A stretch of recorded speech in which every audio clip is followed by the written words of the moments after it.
We'll start with a question from Johnny. Johnny asks, is there anything you'd add to how to be a straight A student for someone doing a part time evening class postgraduate degree? Well, Johnny, I'll point out that you are actually probably in the majority of readers of that book of mine, How to Become a Straight A Student, in that, as far as I can tell, the biggest audience for that book are non traditional college students. And by non traditional, I mean not doing 4 year residential college.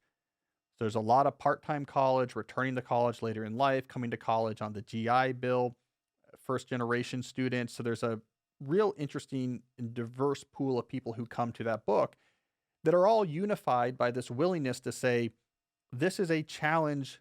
I want to do well in this challenge. I'm looking for advice. Traditional 4 year, 19-year-old residential college students aren't usually so interested in advice.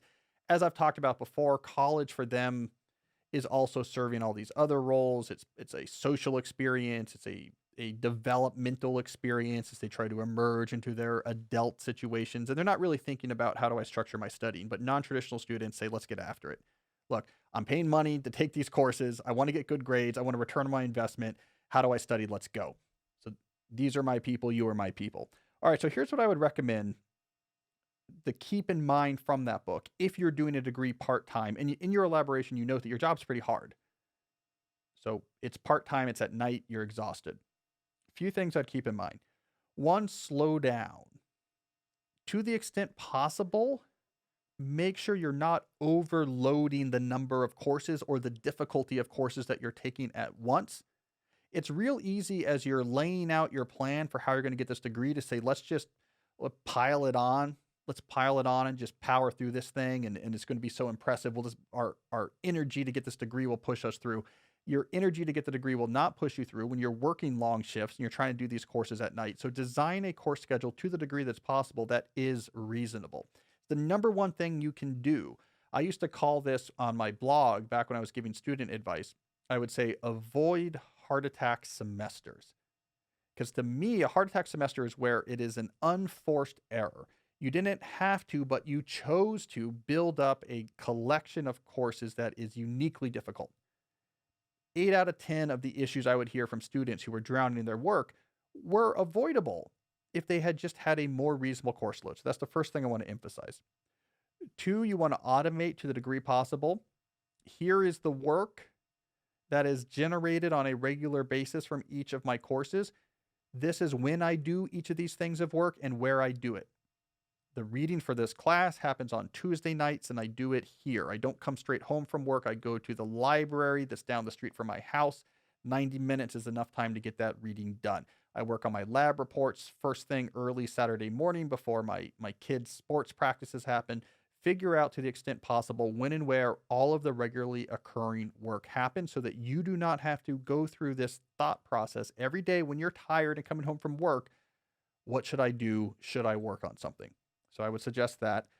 If you're taking your classes at night, which it sounds like you are, consider to the extent possible connecting these work blocks to those classes. As long as you're already in the cognitive mindset of scholarship, ride that wave. I do the class, go right from the class to the library on campus. Let's go. I get the work done right there while the information's still fresh in my brain. That's often quite efficient. Three, really have to keep in mind the core formula from that book, which says when it comes to academic work, the total quantity of work produced is the product of the time spent and the intensity of your focus during that time.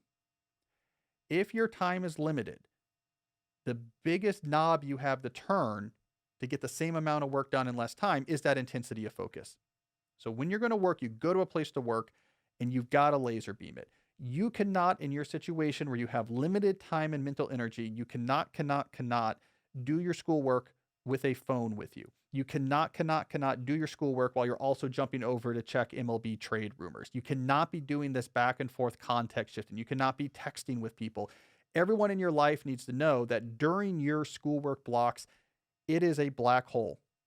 You can't get through to Johnny unless you call the emergency number. He has his do not disturb cranked up to 11. He's very hard to get in touch with.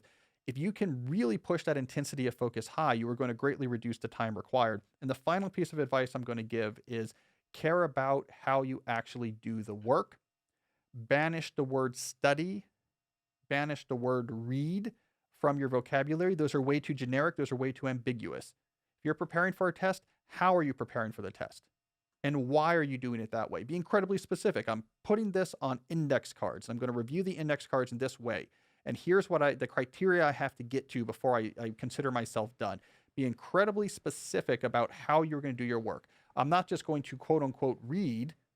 I'm going to take this chapter and here's how I'm going to take the information and what format I'm going to put it to, how I'm going to capture the relevant facts into a notebook. And I'm going to capture them in a format that makes it as easy as possible to shift from there to studying. Get specific. And then when you're done with a test or a major assignment, do a postmortem. What worked with my systems? What was a waste of time? What hurt? And upgrade. Always be upgrading and evolving those systems. Real specificity. If you do those four things, if you keep your semesters reasonable, if you try to automate when and where the work gets done, if you pump up that intensity, your phone is in another zip code when you're working on your schoolwork, and if you're incredibly focused on how you do the work and trying to improve those methods. I tell people sometimes, by the way, your goal should be to write a book on how to study when you're done with college so that you're constantly thinking from the standpoint of what works and what doesn't. If you do those four things, you're going to ace it. You're going to ace these courses. It's not going to be that bad. I am not just making this up. Again, I hear from reader after reader who in similar situations, and they often come back with the same response, which was, this was a lot easier than I thought it was. I'm getting better grades than these younger kids in these classes, and I'm working a lot less. Put these things into action, Johnny. I think you're going to do great.